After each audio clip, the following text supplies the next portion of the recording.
You lied to all of us, especially him." The nurse flinched.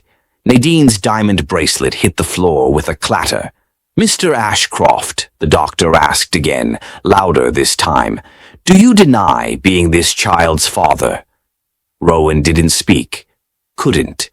The boy on the hospital bed had his eyes, his silence, his DNA. And the woman guarding him, Eliza, looked like she wanted to burn the whole room down. Nadine turned slowly, her voice shaking. "Rowan, say something." But all Rowan could see was 5 years ago, back when he still thought secrets stayed buried, back before she walked away without telling him what she carried. And now, that secret had a name, a pulse, a heartbeat, Theo, and he was staring straight into Rowan's soul. "Go ahead." Eliza's voice cut like glass. "Deny him, like you denied me. Welcome back, say my beautiful family and friends. I've missed you all so much. It's been a tough ride with some technical issues, but by God's grace we're getting everything back on track. Thank you for sticking with me. Your support means everything. Before we begin, I want to say a little prayer over everyone watching, especially the women. To the women, may God strengthen you, comfort you, and fill your heart with peace and favor. To the men, may God guide you, bless your efforts, and give you wisdom in all you do. And may God's protection rest on every single one of you. Amen.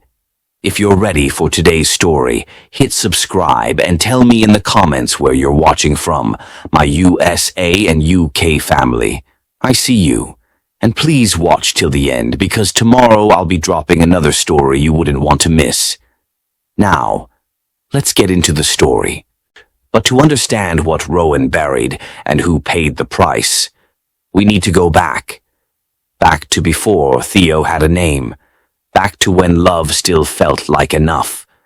The sun rose over Indian Creek Island like it always did. Golden, slow, perfect. From the outside, Rowan Ashcroft's life looked like a magazine spread. Floor-to-ceiling windows overlooking Biscayne Bay, a manicured driveway curving like a question mark to the entrance of his $28 million estate. The smell of eucalyptus candles and imported espresso beans lingered in the air, like even his home knew it had to perform. Inside, everything was sleek, curated, controlled. A white button-down hung ready on a valet stand. His phone, resting beside a signed tennis ball from Federer, buzzed once. Nadine confirmed for the gala, Vogue rep attending. "Need approval on press, quote by noon." Chloe, assistant. Rowan didn't reply right away. He was already at the edge of the pool, watching the water stay perfectly still until he dropped his watch into it. Deliberately. He didn't even know why he did it, he just didn't feel real that morning.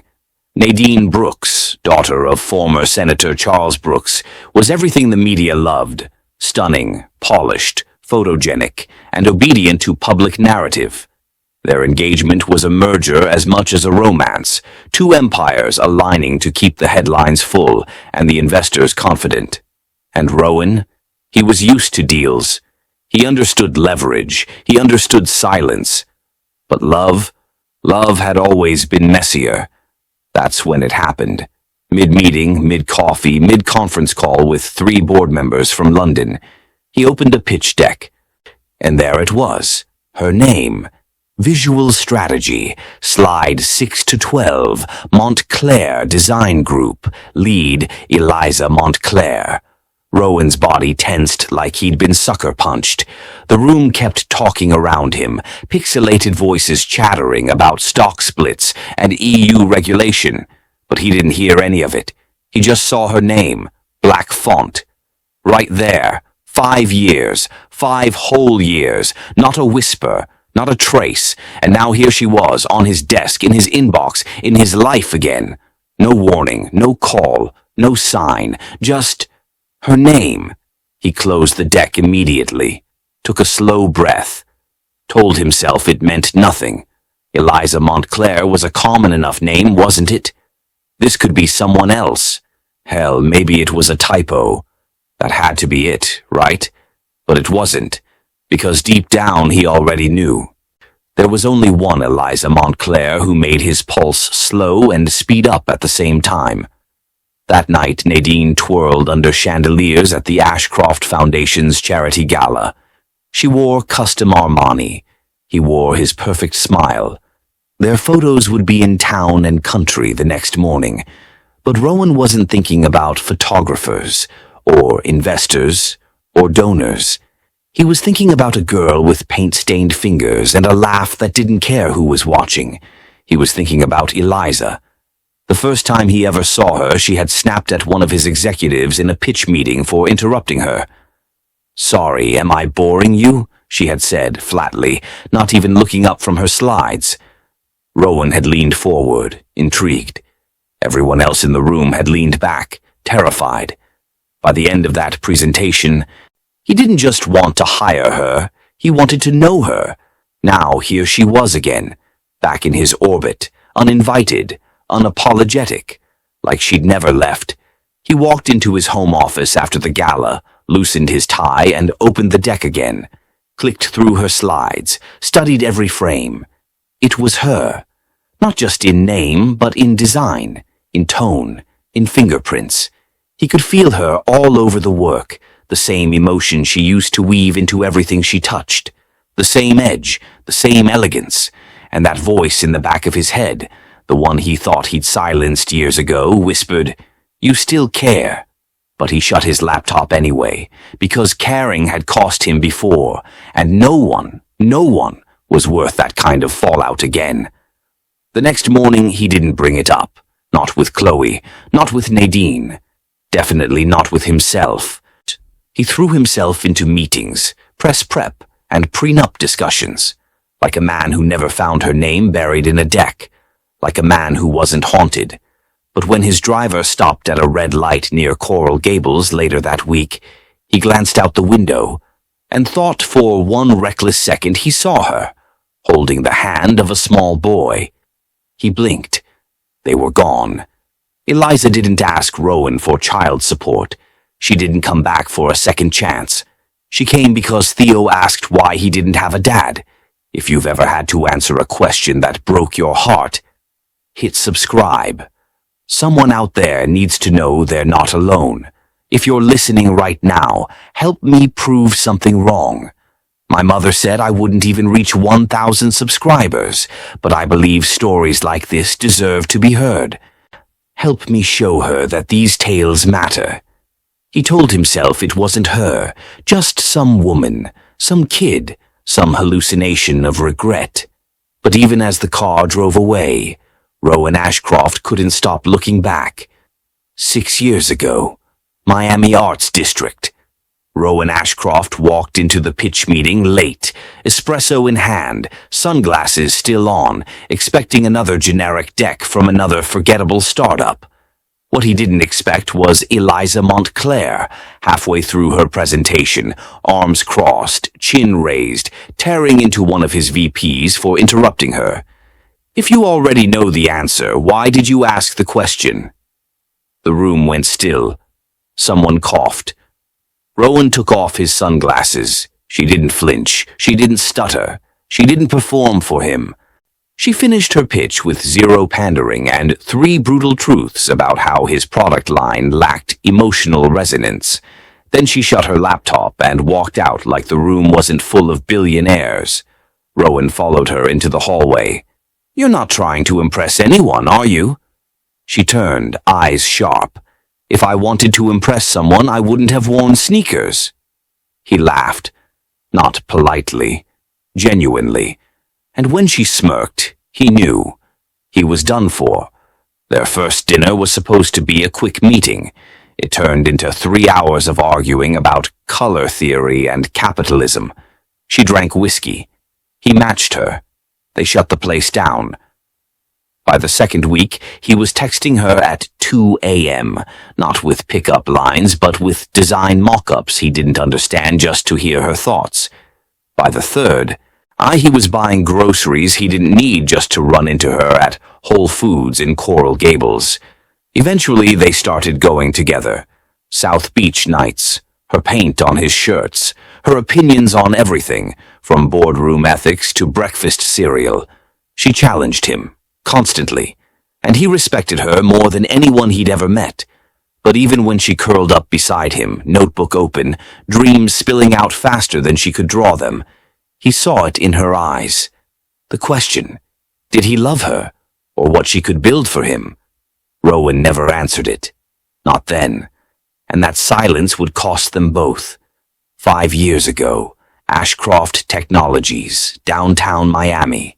Eliza stood at the head of the glass conference table, laser pointer in hand, fire in her voice. Her pitch wasn't just bold, it was revolutionary. A full-scale UX redesign strategy that could humanize fintech, attract a younger market, and double Ashcroft's user retention in under 18 months. Rowan watched her like a man watching the future happen in real time. "We launch this, and the market doesn't just shift," she said. "We own it." He nodded slowly, then stood. In front of the entire exec team, he said the words that made her heart thud in her chest. "You're not just designing this, you're co-leading it. We'll draft equity paperwork this week." She smiled, not because of the title, but because she thought she was building something with him. 2 weeks later, the press release dropped. Ashcroft-Bain Capital merger finalized. New product division to launch Q4. Lead strategists, Mark DuPont, Tanya Welch. No Eliza, no credit, not even a line in the fine print. She stormed into his office, still holding the physical copy of the release. "Tell me this was a mistake." Rowan didn't look surprised or sorry. The board was nervous. "You're not established enough for this rollout. It's complicated." "Don't." Her voice cracked. "Don't reduce me to a liability." "Eliza, this is how deals get made. You know that." She dropped the press release on his desk like it burned her. "I gave you everything, and you traded me like a stock tip. It was business." "No, it was betrayal." She didn't cry. She didn't scream. She turned and walked out, leaving the door open behind her. Rowan didn't chase her. He told himself she'd cool off. She always did. But Eliza didn't come back that night, or the next.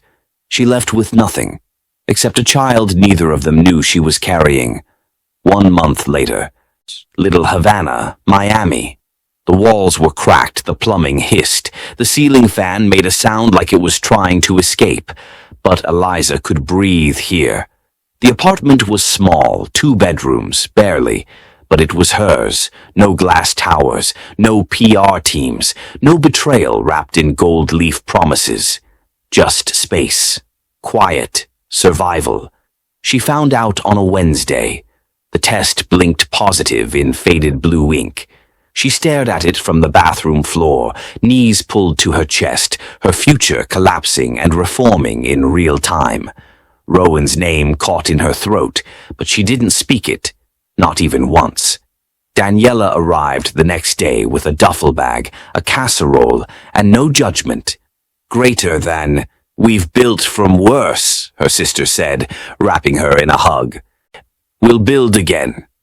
They turned the second bedroom into a nursery using thrift store furniture and soft yellow paint. Eliza stopped waiting for someone to rescue her. She became her own damn cavalry. She started freelancing again, nights, weekends, nap breaks, slowly building a client list out of Craigslist ads and word of mouth. She designed bakery menus, yoga studio rebrands, birthday invitations. Then slowly, miraculously, real projects started landing. By the time her water broke, she had clients who paid on time and left 5-star reviews. When Theo was born, he was small but loud, like he already knew the world wasn't going to give him anything for free. She looked into his eyes, green, just like his father's, and whispered, "You don't need him. You've got me." And she meant it. She never told Rowan, not out of spite. Not revenge, but because some truths are better left buried when the cost of unearthing them is innocence. She would protect Theo from that world, even if it meant raising him alone. Theo didn't cry when Rowan stepped into the room. He didn't scream. He just said, "You look like me." If that sentence hit you in the chest, follow this story. Someone else needs your courage to keep watching. Present day. Coral Gables. Eliza reached for the almond milk at Whole Foods and froze mid-motion. Just 3 aisles over. Rowan. Same walk. Same sharp jaw. Same polished air like he belonged to another world entirely. He was standing near the seafood counter, phone in one hand, sunglasses pushed back on his head. Laughing. Charming. Untouched. Theo tugged her sleeve. "Mommy, can we get the dinosaur gummies?" She didn't answer. Just turned quickly and pushed the cart down the opposite aisle, heart hammering in her chest like she was being hunted. She didn't look back. Not even once. That night, Theo found an old photo. It was tucked between the pages of a sketchbook Eliza hadn't opened in years. Rowan in a black t-shirt, smiling at something off camera. She remembered the moment. He was trying to assemble a flat-pack bookshelf and swearing in 3 languages. Theo sat cross-legged on the floor, holding the photo like it meant something. "Is this why I don't have a dad?" The question didn't come with anger, just quiet curiosity. And that's what shattered her, because she had built everything to keep him safe. But safe wasn't the same as whole. She sank to the floor beside him, arms wrapped around her knees, tears hot and blinding. "Some people aren't ready to be fathers," she said softly, "and some mothers are just trying to keep it together." Theo didn't press. He never did. He just leaned his head against her shoulder and said, "I think he looks like me." And Eliza realized she had been surviving, not living. Not healing, just building walls and calling it strength. And now, the past was circling back. Fast. Tomorrow she'd let Theo bring his photo to school. 2 days later, his allergic reaction would land them in Jackson Memorial. And 3 days from now, Rowan Ashcroft would no longer be a ghost. He'd be standing inches away, forced to face the child he never knew.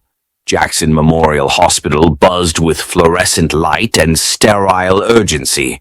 Eliza paced the ER hallway like the ground wasn't real beneath her feet. Theo had gone into anaphylaxis after lunch at school. She had barely made it in time. Now he was inside, stabilized, hooked up to monitors, lips still a little blue. She couldn't stop shaking. 3 floors up, Rowan Ashcroft stood behind a podium in a tailored navy suit, shaking hands with board members at a hospital charity luncheon. He was all polished charm and public smiles, until he spotted her, Eliza Montclair, in the ER with a child. His body reacted before his mind caught up. "Excuse me," he muttered, leaving mid-conversation, ignoring Nadine's startled expression as he cut through the lobby and made his way down. He saw her first, then the boy, and he stopped breathing. Same green eyes, same jawline, same blood. The nurse at the station turned to the attending physician. "Dr. Patel, you'll want to handle this directly." A clipboard was handed over, and then the question that split the room in half. "Mr. Ashcroft, do you deny being the father of this child?" Everything went silent, except for the sharp gasp from Nadine, who had followed behind unnoticed. The child stirred behind the curtain. Eliza didn't move. Rowan's lips parted, but no words came. Nadine's voice broke the silence. "Rowan, what the hell is going on?" And Eliza, calm as stone, sharp as fire, spoke. "Go ahead, deny him. Like you denied me." Nadine's face twisted. Shock turned to rage. "Is this why you've been off lately? Is this what I almost married into?" She dragged him into the hallway, heels clicking like a metronome of fury. "You better fix this," she hissed, "or the wedding and your entire empire. I'll burns with it." She walked out without looking back. And Rowan? He stood there in the middle of the chaos, surrounded by antiseptic air and truth he could no longer bury. The empire was cracking, and at the center of it all was a 5-year-old boy with his face. They stood in the empty waiting room, the air between them thick with everything unsaid. Rowan had demanded answers. Eliza offered silence. Until now. "You think I came here for you?" she said, voice low. "I came for him." Her eyes flicked toward the pediatric bay, where Theo was sleeping off a whirlwind of adrenaline and EpiPen injections. "He asked me why he didn't have a dad, and for once I didn't have a good enough lie." Rowan looked like he'd been punched in the chest. "I didn't know, Eliza." "And if you had," her voice cracked, "would it have changed anything?" He didn't answer, because they both knew the truth. "I don't want your money," she added, "and I don't want your guilt." She stepped closer, not out of affection, but clarity. "What I want is for you to understand that Theo is not a mistake. He's not a scandal. He's not a headline. He's a miracle, born from the worst day of my life." Rowan's throat tightened. Can I see him?" Eliza hesitated, then nodded once. Theo was awake, sitting up, playing quietly with the strings of his hospital gown. His eyes locked on Rowan immediately, curious, not afraid. "Hi," Rowan said, unsure, unsteady. Theo tilted his head. "Do you build robots too?" Rowan blinked. "What?" "I build them at school. My teacher says I'm really good." A laugh escaped Rowan's lips before he could stop it, because that's exactly what he had done at that age. He stepped closer, hands trembling slightly. "I used to build them too." "Then maybe you can help me next time," Theo said simply. Rowan choked on the lump rising in his throat. This boy wasn't a stranger.